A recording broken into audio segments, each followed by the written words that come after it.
Hello everyone, welcome back to আসফিস kitchen. আজ আপনাদের সাথে শেয়ার করব সুস্বাদু টমেটো দিয়ে চিংড়ি মাছ ভুনা। কিভাবে খুব সহজে ঝটপট এই টমেটোর সিজনে তৈরি করে নিতে পারেন টমেটো দিয়ে চিংড়ি মাছ ভুনা।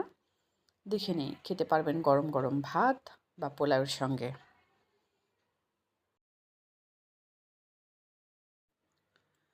আজকের এই স্পেশাল রেসিপি তৈরি করার জন্য আমি নিয়েছি চিংড়ি মাছ। মিডিয়াম সাইজের বাগদা বা গলদা যে কোনো চিংড়ি দিয়ে রেসিপিটি তৈরি করে নিতে পারেন। পরিষ্কার করে ধুয়ে পানি ঝরিয়ে এখানে আমি মেরিনেট করে নিব। আর অবশ্যই মাছের মাথায় যে রগ থাকে ময়লা থাকে পরিষ্কার করে নিতে হবে। অল্প পরিমাণ হলুদের গুঁড়া, মরিচের গুঁড়া আর লবণ দিয়ে মাছটাকে ভালো করে মেখে হালকা করে একটু ভেজে নিব। তাহলে মাছের কালারটা চেঞ্জ হয়ে যাবে এবং খেতেও ভালো লাগবে। এবার একটি ফ্রাই প্যানে আমি এই মাছগুলোকে একটু হালকা করে তেল দিয়ে নাড়াচাড়া করে ভেজে নেব।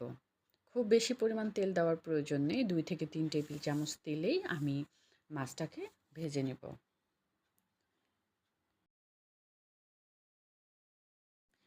চিংড়ি মাছ খুব বেশি সময় ভাজার প্রয়োজন হয় না, তা না হলে কিন্তু মাছটা শক্ত হয়ে যায়। তাই 2 থেকে 3 মিনিট মাছটাকে জাস্ট একটু হালকা, যখন কালারটা চেঞ্জ হয়ে যাবে তখন মাছটা তুলে আমি অন্য একটি প্লেটে নিয়ে নিব। আর যে অবশিষ্ট তেল থাকবে এই তেল এবং মশলার মধ্যে আমি বাকি রান্নাটা সেরে নিব।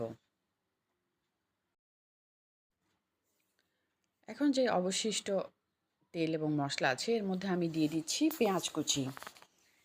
10 থেকে 12টি পেঁয়াজ কুচি করে নিয়ে এর মধ্যে দিয়ে দিচ্ছি হলুদের গুঁড়া, লাল মরিচের গুঁড়া, জিরার গুঁড়া, স্বাদ মতো লবণ। লবণের পরিমাণটা বুঝে দিতে হবে, কারণ মাছের সঙ্গে ম্যারিনেট করার সময় আমি কিছু পরিমাণ লবণ দিয়েছিলাম।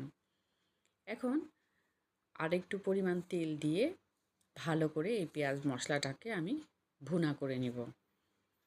আর সঙ্গে একটু ফ্লেভারের জন্য রসুন বাটা দিয়েছি। রসুন বাটা দিলে যে মাছের একটা গন্ধ থাকে এই গন্ধটা লাগবে না। এই পেঁয়াজ এবং মশলাটাকে আমি ভালো করে একটু ভাজা করে সঙ্গে দিয়ে দিচ্ছি টমেটো কুচি। 10 থেকে 12টি পাকা টমেটো আমি নিয়েছি। পাকা টমেটোটাকেও মশলার সঙ্গে একটু ভালো করে মাখা মাখা করে আমি ভেজে নিব। আর সেদ্ধ হওয়ার জন্য এখানে দিয়ে দিব পানি। প্রথমে একটু মশলাটাকে আমি কষিয়ে নিব যেন টমেটোর সাথে মিশে যায়। মাঝে মাঝে নাড়াচাড়া করে মিশিয়ে নিব যেন প্রত্যেকটা অংশে মশলা ভালো মতো লাগে। আর টমেটোটা চাইলে আমরা খুব সিদ্ধ করে একদম সফট করে ফেলতে পারি, অথবা যারা পছন্দ করেন অল্প টমেটো সেদ্ধ করে করতে পারেন। কেউ চাইলে পানির পরিমাণ বাড়িয়ে দিতে পারেন, অনেকে আছে পানির পরিমাণ কমিয়েও মাখা মাখা খেতে চান, সেইভাবে পছন্দ মতো করে নিতে পারেন। আমি যেহেতু এখানে খুব বেশি পরিমাণ পানি দিব না, তাই 1 কাপের মতো পানি দিয়েছি। এই পানিতেই টমেটোটা সেদ্ধ হয়ে গেছে। আর ঢাকনা দিয়ে 10 থেকে 15 মিনিট টমেটোটা সেদ্ধ করে নিলে মাখা মাখা হয়ে যাবে। মাঝে মাঝে একটু নাড়াচাড়া করে দিতে হবে। আর আমরা যদি বেশি শুকাতে চাই সেক্ষেত্রে আরও বেশিক্ষণ জাল করতে হবে। যখন অনেকটা মাখা মাখা হয়ে গেছে এই পর্যায়ে আমি দিয়ে দিব আমি যেই হালকা করে ভেজে রেখেছিলাম চিংড়ি মাছগুলো, এই চিংড়ি মাছগুলো। এই চিংড়ি মাছ দেওয়ার পর চিংড়ি মাছ সহ নাড়াচাড়া করে আমি আরও 5 থেকে 10 মিনিট রান্না করে নিব।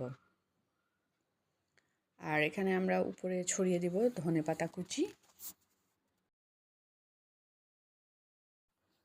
অল্প পরিমাণ ধনেপাতা কুচি দিয়ে আরও 5 মিনিট রান্না করে নেব আর নাড়াচাড়া করে একটি পছন্দ মতো ডিশে সার্ভ করে নেব।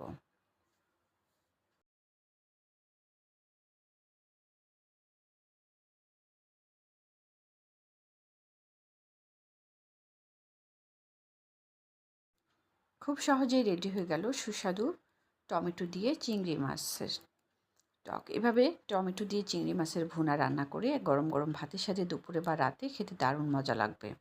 আর আপনারা চাইলে আপনাদের পছন্দ মতো একদম মাখা মাখাও করে নিতে পারবেন, অথবা ঝোলের পরিমাণটা বাড়িয়েও নিতে পারেন। আমার ভিডিওটি কেমন হয়েছে কমেন্ট বক্সে জানাবেন। বেশি বেশি লাইক এবং শেয়ার করবেন। দেশ বিদেশের বিভিন্ন ধরনের রান্না দেখতে চোখ রাখুন আসফিস কিচেনে। আমাদের সাথে থাকার জন্য এবং ভিডিওটি দেখার জন্য ধন্যবাদ।